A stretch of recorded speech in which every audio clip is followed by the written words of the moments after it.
शासकीय महाविद्यालय के बैनर तले शुक्रवार को एक दिवसीय राष्ट्रीय सेमिनार का आयोजन खाद्य संरक्षण एवं वातावरण परिवर्तन में मोटे अनाज की भूमिका पर प्राचार्य डॉक्टर पीबी रेड्डी के नेतृत्व में किया गया। सेमिनार का उद्घाटन बतौर मुख्य अतिथि अनुविभागीय अधिकारी आशुतोष गोस्वामी ने किया। अध्यक्षता महाविद्यालय के जनभागीदारी अध्यक्ष राजेश धाकड़ ने की। बतौर विशेष अतिथि ग्रेसिम केमिकल डिवीजन के CSR हेड अजय नागर एवं कोटा यूनिवर्सिटी के डॉक्टर प्रहलाद दुबे उपस्थित थे। सेमिनार को संबोधित करते हुए मुख्य अतिथि SDM श्री गोस्वामी ने मिलेट के फायदों के बारे में बताया। वहीं अध्यक्षता कर रहे धाकड़ ने प्रधानमंत्री नरेंद्र मोदी के मन की बात को अमल करने के लिए महाविद्यालय की पूरी टीम को बधाई प्रेषित की। उन्होंने इस तरह के सेमिनार में नागरिकों की भागीदारी बढ़ाने की भी बात कही। सेमिनार में प्रथम सत्र में कीनोट स्पीकर के रूप में कोटा यूनिवर्सिटी के प्रहलाद दुबे ने मोटे अनाज के प्रकार व उनकी पैदावार के बारे में बताया। मुंबई से आई डॉक्टर ज्योति वोरा ने अपने पूर्वजों के इतिहास से सबक लेकर अपनी भोजन की आदतें बदलने के लिए आह्वान किया। मुंबई के ही वक्ता डॉक्टर दीपक वोरा ने मिलेट से पर्यावरण को होने वाले फायदे के बारे में उपस्थित जनों को अवगत कराया। रायपुर छत्तीसगढ़ से आभ्या जोगलकर ने शासन, किसान व जनता की भूमिका पर अपना व्याख्यान प्रस्तुत किया।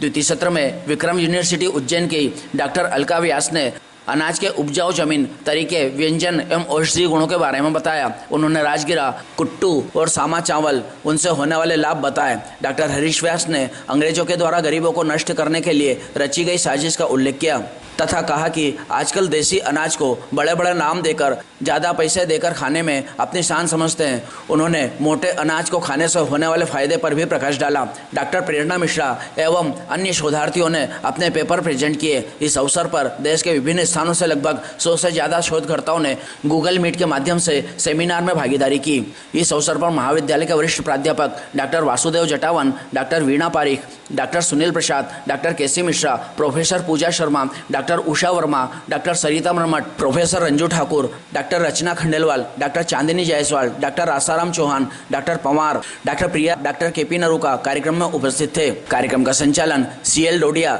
एवं डॉक्टर सोनाक्षी सोलंकी ने किया व आभार डॉक्टर सुनील प्रसाद ने माना।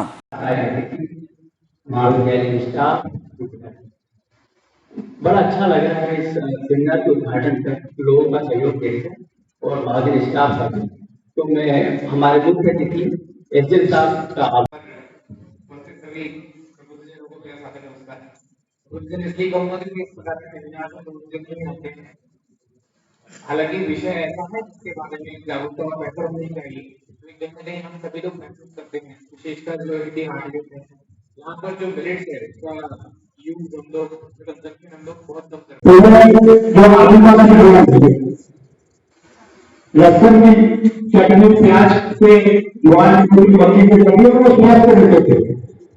और हम लोग सब कुछ नजर में क्या खाते हैं, सब कुछ खाते हैं, उसके बाद भी हमारी स्टेमिना उससे कम होती क्यों? क्योंकि इससे सिद्ध होता है कि ज्वार, मक्का, बाजरे की तासीर मजबूत है, उसमें ताकत है। इसलिए मैं केंद्र माननीय नरेंद्र मोदी जी को बधाई देना चाहता हूँ कि उन्होंने आने वाले समय के लिए इस देश की पूरे विश्व को जागरूक करने का काम और मोदी अनाज की पूरे विश्व के स्वास्थ्य को लेकर एवं मोटानाज में स्वास्थ्य को लेकर भी इसका क्या महत्व है यह बताने का काम किया और इसको लेकर G20 में भी इस बात को रखा और पूरे विश्व ने इसको माना। यह हमारे भारत के लिए बहुत बड़ी उपलब्धि है। ये निश्चित तौर पर भी एक बात और गोस्वामी जी ने कही कि हमारे क्षेत्र में किसानों ने ज्वार, मक्का, बाजरा बोना बंद कर दिया। उसके पीछे 2-3 उनके कारण होते हैं। एक तो ऐसा लगता है कि हम ज्वार, मक्का देते हैं, घोड़े, पशु पक्षी, दूध में भी पशु पक्षी खाते थे। तो पुराने लोग कहते थे कि कुछ यदि आप खेती कर रहे हैं, यदि आप 25 बीघा की खेती कर रहे हैं तो 1 बीघा ज्वार, मक्का पक्षियों के लिए भी डालें, जिससे कि प्रकृति का संतुलन बना रहता था। परंतु अब पैसे का युग है, हर आदमी चाहता है कि 1 बीघा में जरूर पैदा होगा तो 12-15 चीजें हो गए। और आज की तारीख में 4,000 से ऊपर ज्वार, मक्का और बाजरे का दर है। तो मैं इस सेमिनार की उपयोगिता के लिए आप दिखोगे, उधर से दिखोगे आप। Thank you madam. Doctor Abhaya R Joglekar ma'am, Professor of Home Science, Counselor IGNOU, Dean of Home Science, Controller 6 years, research guidance included more than 20 students in national and international journals. He has membership in Board of Studies, Physics Revolution, Gujarat, Odisha, Bihar, MP, Maharashtra. Member RRC Bhubaneswar, Valsad University. Member activity include Treasure IDA, Chhattisgarh chapter, Treasure Shakti Vigyan Mandal Naki Pramukh. I would like to call ma'am to deliver her paper. Thank you. पूरी team का तहे दिल से स्वागत करती हूँ और विशेष रूप से भास्कर रेड्डी सर का कि आप सबने मुझे इस अवसर पर बोलने का अवसर दिया और मेरे लिए बहुत अत्यंत हर्ष का विषय है कि आप लोगों के साथ में कुछ अपने विचार यहाँ पे मैं शेयर करना चाहूँगी। अभी हम लोगों ने ज्योति गोरा मैडम और दीपक गोरा जी का जो है स्पीच सुना, लेक्चर सुना। मैं अब अपना पावर पॉइंट प्रेजेंटेशन कर रही हूँ। बोलिए। जानते हैं कि यह वर्ष जो है यूनाइटेड नेशंस के द्वारा इंटरनेशनल ईयर ऑफ मिलेट्स घोषित किया गया है और इसके पीछे का जो उद्देश्य है वहाँ पे मैं आती हूँ कि इसको जारी करने का उद्देश्य SDG है, सस्टेनेबल डेवलपमेंट गोल के अंतर्गत जो 17 गोल्स थे उसमें जो दो चीजें हम सबसे महत्वपूर्ण मानते हैं कि सबसे पहले कि जीरो हंगर की हम बात करते हैं और दूसरा कि फूड की सबको डिस्ट्रीब्यूशन फूड का सबको होना चाहिए। तीसरे नंबर पे जो चीज SDG में हमेशा बात करी गई है वो है कि सस्टेनेबल होना चाहिए और चौथा कि उसका प्रोडक्टिविटी या वो कंज्यूमर स्टेक होल्डर जितने हैं उन तक पहुंच। हमारी माननीय अर्थ मंत्री जो है श्रीमती निर्मला सीतारमण जी ने और उसके बाद में हमारे आदरणीय प्रधानमंत्री जी ने इस मिलेट को श्री अन्न का नाम दिया। मेरे विचार से इसको वाकई श्री अन्न जो है वो सही नाम दिया गया है। कर्नाटक में ऐसा नहीं है कि हम आज ये नाम से हमारे सामने ही आया है। अगर मैं हमारे कल्चर को देखती हूँ माइनर मिलेट्स के अंतर्गत कोदो, कंगनी, प्रोसो मिलेट जिसे चेना भी कहा जाता है, कुटकी और सावा ये सूक्ष्म मोटे अनाज के रूप में जाने जाते हैं। मौका दिया मैं फिर से आप सभी की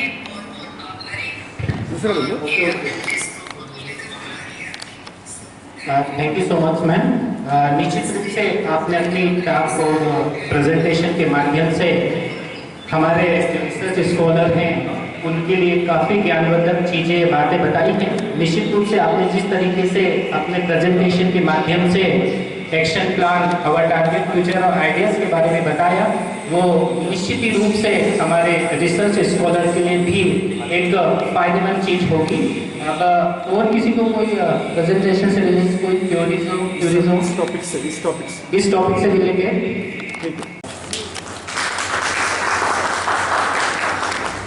thank you so much sir.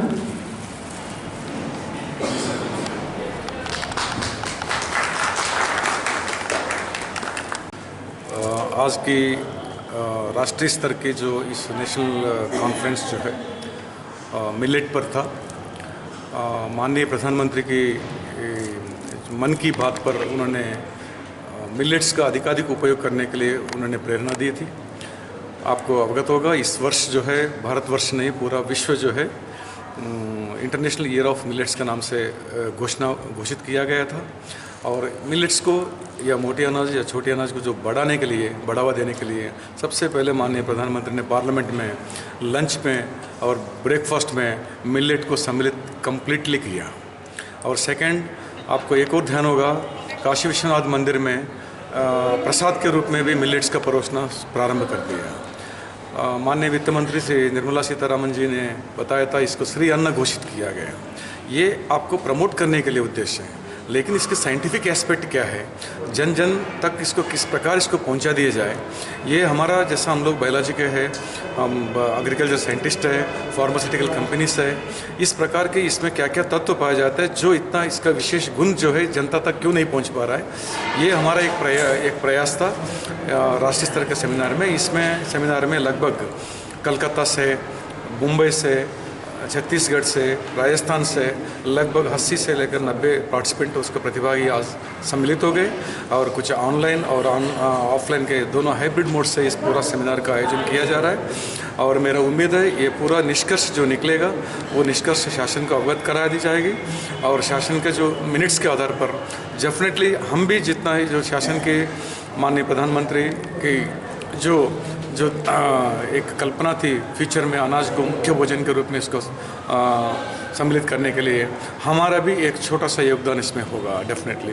तो इसी उम्मीद के साथ हमने इस कॉन्फ्रेंस का आयोजन किया, और इसमें हमारे महाविद्यालय का पूरा टीम जो है और मेरे जितना भी मित्र मंडली है पूरा टीम उसको सफल बनाने के लिए प्रयास किया, उनको भी मैं बधाई देता हूँ और उम्मीद करता हूँ मेरा प्रयास कहीं ना कहीं देश के हित में कहीं ना कहीं उसका काम आ जाएगा। सर मिलेट्स मीन्स कौन कौन से अनाज? इसमें ज्वार आता है और बाजरा आता है, रागी आते हैं, कूड़ो करके आपको आता है, मुझे हिंदी में उसका शब्द का प्रयोग नहीं, मैं तेलुगु वाला व्यक्ति हूँ, उसको तेलुगु में आरिकलू बोलते हैं उसको।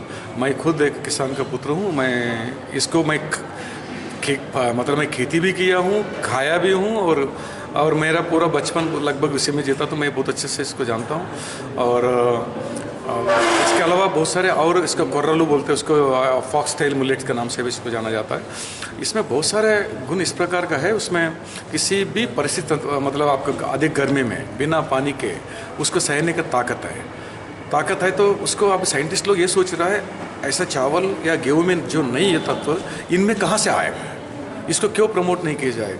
बस पृथ्वी को इस प्रकार का पानी का भार से या क्लाइमेट जो अधिकाधिक उर्वरक खाद का उपयोग कम करके इन पौधों को ये इस प्रकार की फसलों को क्यों आगे नहीं बढ़ाया जाए, इसी का उद्देश्य है ये पूरा फसल मतलब इसको इस भोजन को आगे बढ़ाने के लिए प्रयास करने के उद्देश्य से इसको श्री अन्न का नाम दिया गया है इस साल से, उस माननीय निर्मला सीतारमण जी ने।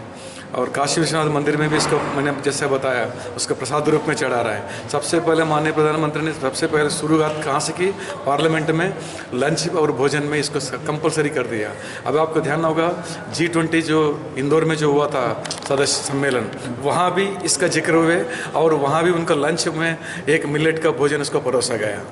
तो हमारा भी एक प्रयास थे, हमने इसको आगे बढ़ा दिया। मैंने कहा ना आपको जो तत्व आपको गेहूँ और चावल में नहीं था, इस किसी भी मतलब परिस्थिति तंत्र को सहने के उनमें गुण पाया जाता है, यानी जितना भी जो दवा लेने की जरूरत नहीं पड़ेगा आपकी, वो सब तत्व उसमें मतलब आधिकारिक मिनरल्स है, विटामिन्स है। रागी में तो पूरा आयरन है, आप जो रागी खाएगा वो कभी भी आपको अनीमिक पीड़ित तो होगा नहीं, क्योंकि लाल लाल वाला बिल्कुल छोटे छोटे दाना जो रहता है बिल्कुल, तो वो तत्व जो, लेकिन उसके केवल टेस्ट के कारण लोग क्या जैसा आजकल पिज्ज़ा खाते हैं वो टेस्ट के कारण जा रहा है। वास्तव में जो अच्छा खाना देते हैं वो बच्चे घर पे नहीं खाएगा, वो बोलते मेरे को टॉफ़ी चाहिए। मेरे बालक भी बोलते हैं मेरे करेला नहीं खाना, लेकिन करेले में गुण बहुत अच्छा है लेकिन वो नहीं खाएगा। ठीक इसी प्रकार जो ये स्टेपल फूड है, लेकिन टेस्ट में ना होने के कारण ग्रेजुअली लोग उसका रुचि गेहूँ और चावल के प्रति बढ़ने के कारण इसकी उपजाऊ क्षमता और लोग उसका खपत ना होने के कारण उसका लोग मार्केट में इसका अवेलेबिलिटी कम हो गया। बट वास्तव में साइंटिफिक व्यू में देखा जाए तो आज यूनाइटेड नेशंस से इंटरनेशनल ईयर ऑफ मिलेट्स घोषित किया गया। ऐसा नहीं किया, पूरा विश्व जो है इस वर्ष में जो इसी का नाम से अलग अलग जगह पे इस प्रकार के कॉन्फ्रेंस होंगे और इसका लोगों तक जनता तक पहुंचाएंगे और पृथ्वी को बचाने का प्रयास है, क्योंकि पानी, इन फसलों को पानी की ज़रूरत नहीं है, खाद की ज़रूरत नहीं है, मतलब छिड़काव करने की ज़रूरत नहीं।